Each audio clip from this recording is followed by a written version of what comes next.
Olá, meu nome é Camila Zabotti, eu sou doutoranda do Programa de Pós-Graduação em Educação em Ciências da Universidade Estadual do Oeste do Paraná e eu trago aqui para vocês um pouquinho sobre o meu artigo feito em colaboração com a professora Rosana Frazen Leite e a professora Lourdes Aparecida Della Justina. Meu trabalho tem como título Epistemologia de Lakatos e as proposições atuais da evolução biológica. Dessa forma, esse estudo tem por finalidade propiciar uma discussão teórica da teoria sintética da evolução e os pressupostos atuais da biologia evolutiva, no qual culminaram em um novo programa de pesquisa, a síntese estendida da evolução em correlação com a epistemologia de Lakatos.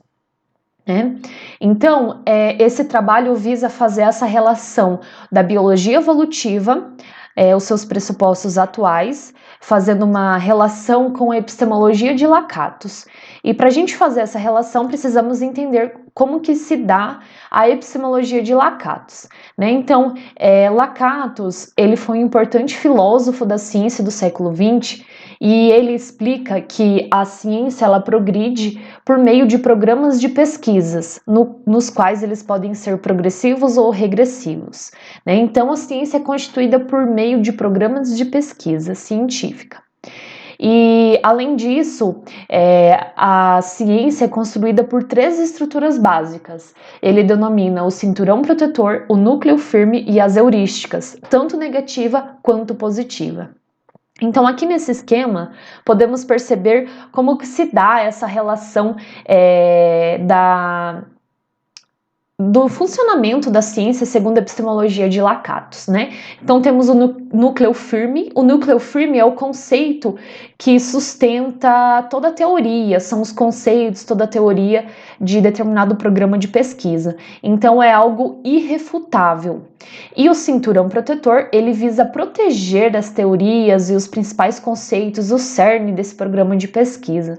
Como que ele protege? O cinturão protetor, ele protege o núcleo firme a partir da previsão de hipóteses auxiliares e prevendo assim algumas anomalias que podem atacar o núcleo firme.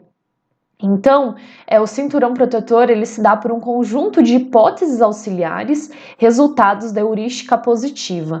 A heurística positiva vai ser quando o programa de pesquisa ele consegue antecipar o desenvolvimento empírico da pesquisa, prevendo possíveis anomalias por meio de hipóteses auxiliares. Então, a construção de hipóteses auxiliares nessa prevenção de anomalias constitui a heurística positiva, enquanto que a heurística negativa, ela diz que e ela determina quais conceitos são metodologicamente irrefutáveis ao núcleo do programa.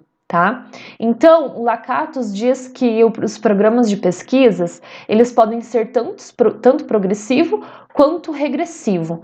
E um programa de pesquisa vai ser progressivo quando o cinturão protetor prevê e acomoda novos fenômenos, enquanto o programa regressivo ele não tem as previsões confirmadas, então ele não tem essa capacidade heurística em prever empiricamente possíveis anomalias que ataquem assim o núcleo firme. Então, agora falamos um pouquinho sobre a epistemologia de Lakatos e agora sobre o objeto de pesquisa desse estudo, que é a diversidade biológica, que é a evolução biológica. E um dos grandes desafios da biologia evolutiva e da biologia de forma geral, da biologia teórica, é justamente propor explicações com base no mundo vivo que expliquem a tamanha diversidade e a tamanha variedade do mundo vivo, E a explicação da diversidade do mundo vivo, ela é consenso na comunidade científica atual. Então, entende-se que a evolução biológica é a responsável por a diversidade do mundo vivo, por a diversidade do mundo biológico. E o que é evolução biológica? Evolução biológica é definida como mudança orgânica, a partir de descendência comum. Então, evolução é a descendência com modificações de diferentes linhagens a partir de ancestrais comuns. Então, basicamente, essa é a definição de evolução biológica. e esse constitui o núcleo firme da teoria sintética da evolução. Então, a teoria sintética da evolução, ela explica como a evolução ocorre. A evolução ocorre por meio da seleção natural. Então, uma das perguntas que o programa de pesquisa da teoria sintética da evolução não consegue responder é se a seleção natural explica todos os fenômenos evolutivos. Existem outros mecanismos responsáveis pela mudança orgânica das espécies? Além disso, as grandes mudanças que vemos na história da vida, que são chamadas de macroevolução, podem ser explicadas apenas a partir da ação da seleção natural dentro das populações, o que chamamos de microevolução? Além disso, o processo evolutivo é sempre gradual ou ele pode ocorrer de tempos em tempos e em taxas mais rápidas? Essas são algumas anomalias que se deparam ao núcleo firme da teoria sintética da evolução. E com isso, a gente identifica que esse é um programa de pesquisa regressivo, uma vez que suas hipóteses auxiliares não dão conta de responder às anomalias que atacam, então, o núcleo firme. Dessa forma, nós temos o programa de pesquisa da síntese estendida da evolução, né? Então, um dos principais pressupostos desse programa de pesquisa é que mudanças fenotípicas não dependem de alterações genéticas, assim como é na teoria sintética da evolução, que tem uma perspectiva de DNA centrista. Então, a síntese estendida acaba reiterando o papel do ambiente no surgimento dos novos fenótipos, ou seja, o ambiente ele pode ser um mecanismo evolutivo. E com isso, a atuação na evolução, ela não se restringe exclusivamente à seletividade de fenótipos, né? O ambiente, ele não se restringe a apenas selecionar os fenótipos, mas também incorpora processos que induzem a variação fenotípica dentro das populações. Tá? Então, esses novos estudos e evidências não foram explicados pelos conceitos da teoria sintética, o que culminou na emergência de um novo programa de pesquisa progressivo, a síntese estendida da evolução, que tem como núcleo firme um pluralismo de mecanismos biológicos e mecanismos evolutivos que vão além da seleção natural. Então, o núcleo firme desse programa de pesquisa é a existência de processos envolvidos na diversificação dos seres vivos que vão além da seleção natural, além da perspectiva DNA centrista da teoria sintética, e incluem um pluralismo de mecanismos evolutivos.